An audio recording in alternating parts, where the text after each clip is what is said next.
आता मध्यंतरी एक व्हिडिओ व्हायरल झाला होता, ज्यामध्ये एक शिक्षिका आपल्या विद्यार्थ्यांना कोणी कोणाच्या हातावर तुरी दिल्या होत्या असा प्रश्न विचारते। लहान निरागस मुलं आपापले उत्तर देतात। त्यांची अफलातून उत्तरं पाहून अख्खा महाराष्ट्र असला आणि चौथीच्या इतिहासात असलेला तुरीचा किस्सा पुन्हा एकदा प्रत्येकाच्या स्मरणात आला। पण सध्याचं राजकारण पाहता कोण कोणाच्या हातावर तुरी देईल हे सांगता येत नाही।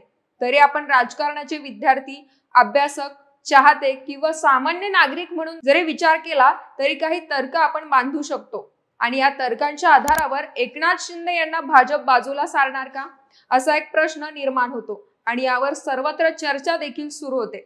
आता खरंच भाजप एकनाथ शिंदे यांना बाजूला सारणार का, की भाजप एकनाथ शिंदे यांनाच का बाजूला सारणार, आणि भाजप असं पाऊल का उचलणार, या व्हिडिओत पाहण्याचा प्रयत्न करूया।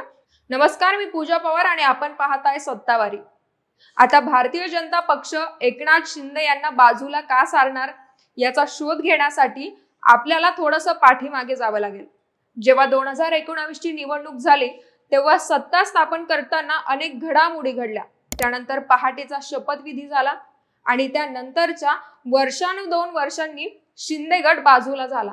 आता अर्थातच एका रात्रीत झालेली गोष्ट नव्हती, या पाठीमागे कित्येक महिन्यांचं प्लॅनिंग असणार आहे।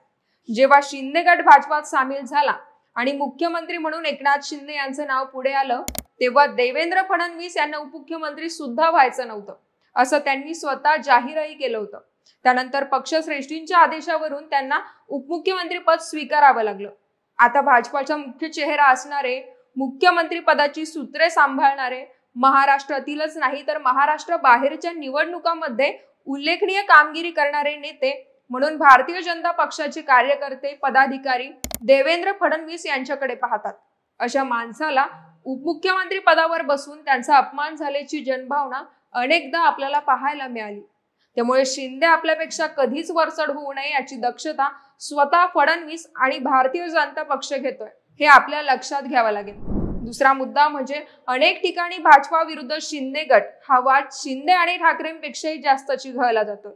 नुकताच एका आमदाराने गोळीबार केल्याची घटना समोर आली आहे आणि हा भाजपचा आमदार एकनाथ शिंदे व त्यांच्या मुलावर म्हणजे श्रीकांत शिंदे याच्यावर टीका करताना दिसतोय।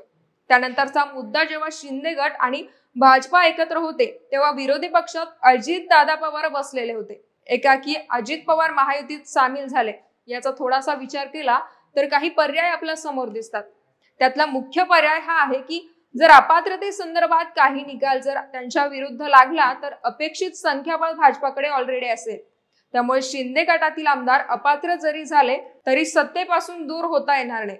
दुसरा उद्देश त्या पाठीमागचा असा आहे की काँग्रेस, राष्ट्रवादी किंवा पुरोगामी विचारसरणीच्या पक्षातील असे अनेक नेते आहेत जे प्रत्यक्षरित्या भाजपात प्रवेश करू शकत नाही, पण त्यांना आपला पक्ष सोडायचा आहे। त्यांच्यासाठी अजित पवार गट अतिशय उचित पर्याय आहे, कारण विचारसरणी तीच राहील, सत्ताही हातात राहील आणि पक्षांतरही होईल। अशा तिहेरी भूमिकेतून विचार करणाऱ्या उमेदवारांसाठी हा पर्याय अतिशय महत्वाचा आहे। त्यामुळे अजित पवार यांना सोबत घेणे या पाठीमागचं कारण असू शकतं। तिसरी महत्वाची बाब म्हणजे भुजबळ आणि ओबीसी यांचं एक वेगळं समीकरण आहे आणि देशाच्या पातळीवर पाहिलं तर आपल्याला दिसून येतंय की नरेंद्र मोदी स्वतः ओबीसी आहेत आणि त्यांचं अलीकडेच राजकारण ओबीसी धार्जिण आहे। ओबीसींना समाधान देण्याचं काम भारतीय जनता पक्ष केंद्र स्तरावर आणि राज्य स्तरावर करत आहे। त्यामुळे छगन भुजबळ यांना वेळ प्रसंगी आपल्या पक्षात घेतलं तर ओबीसींचा मोठा मतदार वर्ग आपल्याला मिळू शकतो। असंही जरांगे पाटलांची भूमिका अनेक वेळा फडणवीस यांच्या विरुद्ध दिसली आहे आणि एकनाथ शिंदे यांच्याबद्दल त्यांनी मागच्या वेळी कौतुकाचे शब्दही काढले होते। यामुळे भुजबळांना आपल्या बाजूला घेऊन ओबीसी समाजाच्या मतदारांना आपल्याशी आणि अजित पवारांच्या माध्यमातून मराठा समाज बांधव देखील आपल्या बाजूने वळवण्यात भाजपा यशस्वी होऊ शकते, अशी चर्चा आहे। म्हणजेच सर्वार्थाने विचार केला तर एकनाथ शिंदे यांची अत्यंत गरज भाजपा सरकारला किंवा महायुती सरकारला आहे, किंवा त्यांच्याशिवाय सरकार चालूच शकत नाही अशी आज तरी परिस्थिती नाहीये। दुसरी महत्वाची बाब म्हणजे युती ही बाळासाहेब ठाकरे यांच्या नावामुळे आणि त्यांच्या विचारामुळे झाली होती। जर महाविकास आघाडीमध्ये गणित जमत नसतील तर उद्धव ठाकरे भाजप सोबत येऊ शकतात किंवा भाजप त्यांना सोबत घेऊ शकतं, कारण महाविकास आघाडीमध्ये फूट पाडून मतांची विभागणी करून हिंदू मतं मिळवण्यासाठी हे दोन्ही पक्ष एकत्र येऊ शकतात। कारण राजकारणात कोणीही दीर्घकाळ मित्र नसतो आणि कोणीही दीर्घकाळ शत्रूही नसतो।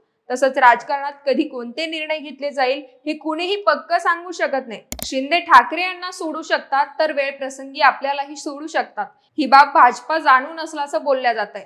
त्यामुळे एकंदरीत सगळ्या शक्यतांवर विचार केला तर आज तरी शिंदे सर्वस्व आहेत अशी परिस्थिती नाही. त्यामुळे भाजपा कधीही शिंदे यांना बाजूला सारू शकते अशी चर्चा सुरू आहे. आपल्याला काय वाटतं कमेंट्स करून नक्की कळवा.